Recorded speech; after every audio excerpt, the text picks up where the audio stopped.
गाती को social media तालाते अब बन नेल नाम दा अबुआ प्रतिबेशी दिसम बांग्लादेश रे सेंगेल जुलुक कना दाल तापाम गुली गोय गोपय सेंगेल को आतरा कना बास रे दाव दाव कते सेंगेल जुलुक कना अड़ी होरा जीवन चलाव कना अड़ी होरा जीवन चला आनी दसना बन नेल दा एमन की उना बांग्लादेश प्रधानमंत्री पर्यंत बाय सामलाव दारिया दा आर उनी बतर ते दर हुयनते उनी दो अब भारत वर्ष रे नया दिल्ली रे हनाय उसके बाद खबर माफिक उनी दो लंदन में चला आय और लंदन रे तहना जोहर गाती को इंगे बेसरादा पिचल सलाम की आतंक दरा पे गाती को सोशल मीडिया जरिया ते अब किछु दिन बन नेल दा अब प्रतिबेशी दिसम बांग्लादेश रे सेंगेल जुलुक कना दाल तापाम खून गुली चला कना सेंगेल जुलुक कना और तीनों हर को गोय कना और तीनों हर को गोजा उना ठीक ठिकाना बनुआ गाती को इन जेहेतु सांतार कोड़ा कनी और बांग्लादेश सांतार मेना कोआ तो बांग्लादेश सांतार चेलका परिस्थिति हेना कोआ उनागे मी बार कथाई आपे सामने सदर आपेया प्रतिबेशी दिसम बांग्लादेश सम्बन्धे सेरकम बाड़ाय दो बांग थाया कना तो आबो भारत रे मिटेन यूट्यूबर लबो हालदा उनी इंटरनेशनल ब्लॉगर कनाय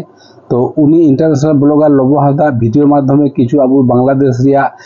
सम्बन्धे अब बन बाड़ा नाम कदा बांग्लादेश रे अब सांतार को मेना को अब ओंडेना कल्चर ओंडेना लाक्चर ओंडेना अरिचली सनाम को लबो हासदा भिडियो माध्यम बन नेल बड़ा कदा गाती को जेहेतु लबो हासदा बांग्लादेश हम सपरे चलावना ओंडे मिद बार हर साथे आया भागी परिचय हेना ते ओंडेना फोन नंबर को अगु कदा और लबो हासदा मिटे भिडियो रे लबो हासदा ले कांता है जे बांग्लादेश रेन ओंडेन हर साथे जोगाजोग कदा और ओंडे जोगाजोग ते बड़ा नाम कना ओंडे सांतार को भागी दो बनु कोआ और ओंडे बांग्लादेश अब सांतार चितान नाहाचार दो हुयुग कना आज के आगस्टेर 7 तारीख जेहेतु हमारे देशेर अवस्था खूब एक भालो ना तो आमरा आदिवासी आमरा सावताल सम्प्रदायेर तो এই মুহূর্তে আমরা দেখতে পাইতেছি যে আজকে 7 তারিখে সকালবেলা বেলা 9 ঘটিকার সময় আমাদের এই সিন্ধুকাই গ্রামের এক বাড়ি ভাঙচুর করা হয় उनका खबर नामक कना कि अब सांतार को हटोरे छुरी को साबदा और आकुआ खेत हासा बारगी को ऑल कते को हटाव दा गोटा बांग्लादेश जुदी बन नेला उना तुलनाय अब हर दो संख्या कम गया को और उनका खबर नामक कना जे अब सांतार चितान आर हो अटैक होई दरे से आर हो अत्याचार होई दरे तो गाते को उनका खबर नाम कना अब सांतार को ओंडे मिद जुगुत कते आसार को बनाव दा और ओंडे सांतार को रिकाव कदा चे लड़ाई छड़ा उपाय बनु जहां कते अब दो जीव दो बंचा गे हुआ अब सांतार दो मिद गया बुन चाहे भारत वर्ष हो चाहे बांग्लादेश हो अब रो रोपर दो मिद गया अड़ीचली हो मिद गया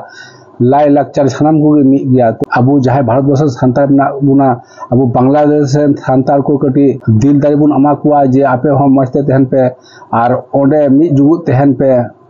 और गाती को विपद रे मिद जुगुत तहल खाय परिस्थिति ठीक के सामालो गया हां ये कि मुचरी आशा कि अब जहां बांग्लादेश सांतार हपन ना को उनको हो भविष्य रे नायते नापाय तो को तहना और उनको हो दिल दरियाते को